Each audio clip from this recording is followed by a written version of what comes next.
AIIMS Raipur में बेमेतरा के रहने वाले 11 वर्षीय किडनी के गंभीर रोगी बच्चे का सफलतापूर्वक किडनी ट्रांसप्लांट हुआ। आपको बता दें कि ये प्रदेश में किसी बच्चे का पहला कैडेवर किडनी ट्रांसप्लांट है। एम्स के 3 विभाग के चिकित्सकों के सघन प्रयास और ब्रेन डेड रोगी के परिजनों की उदारता के कारण ये संभव हुआ है। देखें हमारे ब्यूरो प्रमुख अखिलेश तिवारी की ये खास रिपोर्ट। आज एम्स में है और एम्स में किडनी ट्रांसप्लांट को लेकर के बड़ी चर्चा हो रही है। खासतौर से डॉक्टर विनय राठौर जी के बारे में कई ऐसे अहम जो बातें हैं जो निकल करके सामने आती है, क्योंकि नम्रता और सौहार्द की जैसी बात आती है और किडनी ट्रांसप्लांट की बात आती है तो डॉक्टर विनय राठौर की ही बात होती है। एम्स में आज हैं विनय राठौर जी, हमारे साथ में हैं। सर, एक किडनी ट्रांसप्लांट आप अभी हाल ही में किए हैं, कहाँ की बच्ची थी और ये जो बच्ची है कितना इनके ऊपर रिसर्च आप लोग किए हैं?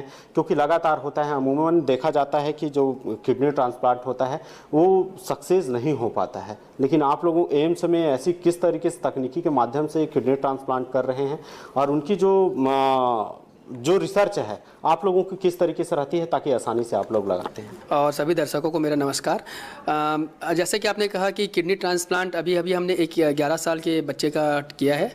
ये छत्तीसगढ़ में पहला मामला है जहाँ पे कैडेवर के द्वारा या डिसीज डोनर के द्वारा डोनेट किया हुआ है किडनी को किसी बच्चे पे लगाया गया है। तो जो डिसीज डोनर था, जो अभी के हाल की न्यूज़पेपरों में आया था, वो रामकृष्ण हॉस्पिटल में एक पेशेंट था जिसकी ब्रेन डेड हो गई थी।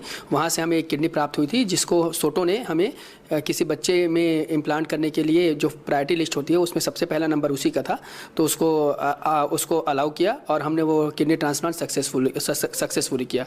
जहाँ तक आपकी बात है किडनी ट्रांसप्लांट में सक्सेस रेट का, तो एम्स में अभी तक 25 ट्रांसप्लांट हो चुके हैं और इसमें से लगभग सारे ही ट्रांसप्लांट सक्सेसफुल रहे हैं। सारी किडनी अभी भी जो 25 पेशेंट को इम्प्लांट की गई हैं या ट्रांसप्लांट की गई हैं वो सारे के सारे अच्छे वर्किंग कर रहे हैं, एक्सेप्ट एक पेशेंट की जिसकी डेथ हुई है, वो अन्य कारणों से डेथ हुई है, ना कि किडनी फेलियर की वजह से। उसको हार्ट का इशू था, हार्ट अटैक की वजह से वो एक्सपायर हुआ। उसके अलावा 24 पेशेंट जो हमारे हैं, 24 के 24 पेशेंट अभी भी जीवित हैं और उनकी किडनी बहुत अच्छे से फंक्शन कर रही है। तो मेरा दर्शकों से को यही रहेगा कि किडनी ट्रांसप्लांट में सक्सेस रेट काफ़ी अच्छा है। यदि पेशेंट का सही सिलेक्शन किया जाए और डोनर का सही सिलेक्शन किया जाए तो किडनी ट्रांसप्लांट किडनी फेलियर के पेशेंटों के लिए एक वरदान की तरह है।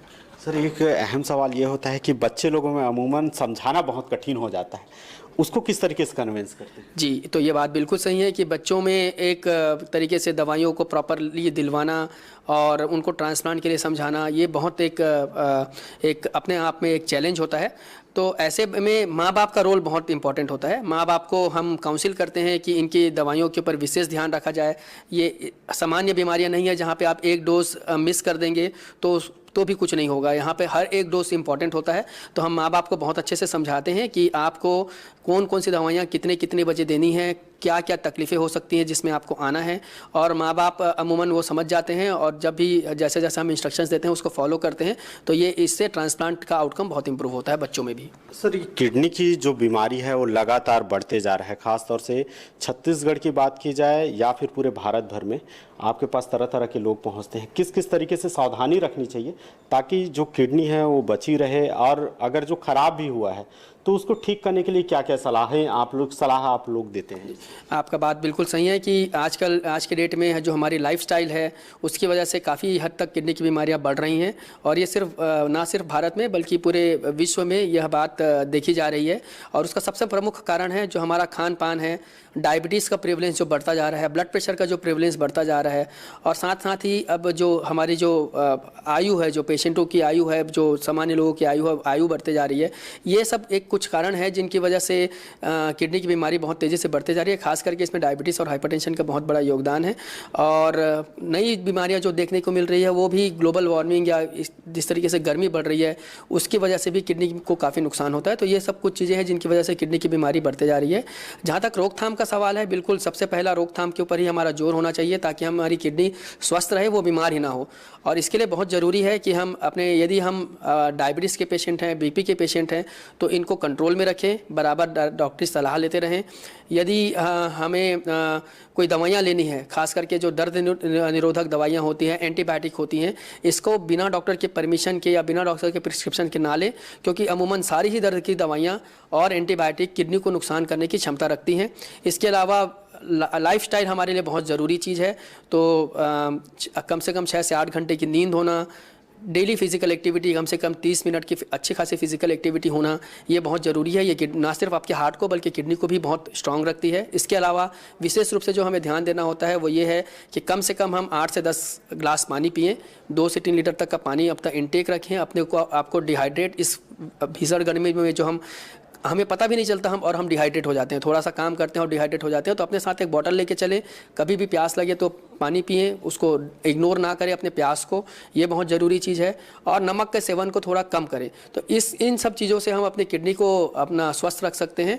जहाँ तक यदि किडनी की बीमारी हो जाए तो आगे क्या करने का सवाल है, तो किडनी की बीमारी के लिए हमें टेस्ट कराने चाहिए, खास करके जो पेशेंट हाई रिस्क में है, जैसे डायबिटीज़, ब्लड प्रेशर, या जिनको कोई अन्य बीमारी है जिसके लिए इलाज चल रहा है, जैसे गठियावात की बीमारी है, तो ऐसे मरीजों को साल में कम से कम एक बार क्रेटिनिन और पेशाब का टेस्ट कराना चाहिए।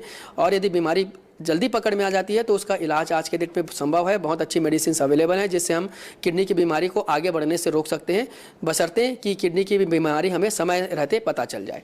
बिल्कुल निश्चित तौर पे जो टीम है, एम्स की टीम है, वो लगभग कई ऐसे मायने में भी माना जाता है कि जो यहाँ रिसर्च के तौर पे या फिर यहाँ जो इलाज की अमूमन व्यवस्था की जाती है वो सार्थक तौर पे है। और लोगों को यहाँ एक बार, चाहे वो किडनी के मरीज हो, चाहे अन्य किसी बीमारी से ग्रसित हो, क्योंकि छत्तीसगढ़ से तो कम ही पूरे भारत देश से ही अलग अलग स्थानों से यहाँ आते हैं और अपना इलाज तो कराते ही हैं, साथ ही साथ जो डॉक्टर है उसकी सही सलाह लेकर के कई ऐसे जो गंभीर बीमारी है उससे भी निजात मिलते जाता है। कैमरा पर्सन दीपेश के साथ अखिलेश तिवारी, ANB न्यूज, रायपुर, छत्तीसगढ़।